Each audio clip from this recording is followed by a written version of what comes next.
As the historic Axiom-2 mission takes flight, Starship rolls out to the pad, Virgin Galactic makes it to space, well, kind of, and more. My name is Marvin Marshall, and welcome to this episode of the Space Report News. It's been nearly 2 weeks since our last Space Report News episode, so we've got several things to discuss. Welcome to our series where we recap some of the action from our Twitch streams and cover any other noteworthy events right here on YouTube. Let's start with the most significant event of them all, the Axiom-2 launch. On the evening of Sunday, May 21st, 2023, SpaceX and Axiom prepared for a historic event. A Falcon 9 rocket and Crew Dragon capsule was poised on the launch pad, ready to launch 4 private astronauts for a week of scientific research aboard the International Space Station. If you haven't already seen our previous video detailing the process of how SpaceX launches these private missions to the space station and a Q&A with the Axiom-2 crew members, please go back to our last video to check that out. The crew exited the suit-up room, boarded their vehicles equipped with AC suit connections and all, and headed out to the Falcon 9 rocket at the historic Launch Complex 39A. We experienced a smooth countdown with only 2 items on the watch list. An anvil cloud merely 5 miles away, which needed to remain at least 3 miles away from the launch site, and a vent valve with some slight excess pressure. Fortunately, Mother Nature cooperated and the valve issue was resolved, allowing liftoff at 5:37 p.m. Eastern Time on Sunday, May 21st, 2023. The journey uphill was a smooth one with a successful booster landing and Dragon separation. It took just about 16 hours to reach the space station, actually marking the quickest journey to the station by a Crew Dragon capsule by only about 10 minutes, beating the Crew 4 mission. Congratulations to the crew of Axiom-2. We really look forward to your return home here in just a couple days.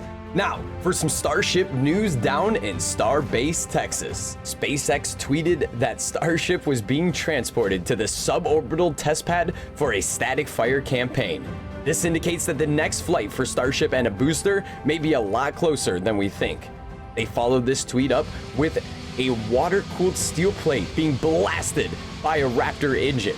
This will cover the entirety of the launch pad surface to prevent the damage that occurred to the concrete during the first test flight.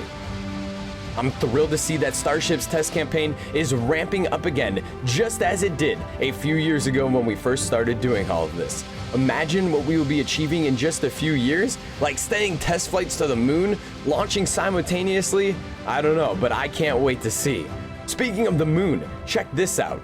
On June 28, 2022, Rocket Lab and NASA launched a CubeSat mission for the Artemis program. This was a historic mission marking NASA's return to the moon. Just a few days ago, Capstone released its first amazing image of our moon. Watching Artemis 1 orbit the moon was one of the most inspiring NASA streams I've ever seen. Like Starship, I can't wait to watch the Artemis program and all of its partners return to the moon here in the coming years. The Apollo days have really been reborn. What an inspiration to us all. Now, to conclude this episode, we'll highlight 2 major advancements in captive carry technology. Last week, Stratolaunch's ROC, that's spelled ROC, the world's largest operational aircraft, brought the Talon A spaceplane to the flight levels and performed its first ever separation test. With this milestone completed, Stratolaunch is shifting their focus now to the first ever hypersonic flight of a Talon A vehicle. So, the next time they drop it, they'll ignite the engines on that Talon A vehicle that you see falling away from ROC there. The reason that you'd use an aircraft to take the spaceplane up before launch is that it brings the spaceplane into the thinner parts of the atmosphere, requiring a lot less propellant to reach space due to the reduced aerodynamic drag. In the morning on Thursday, May 25th, 2023, Virgin Galactic completed a captive carry test, but with humans aboard. Unity 25 lifted off from Spaceport America in New Mexico, climbing to an altitude of 286,176 feet after igniting its engine.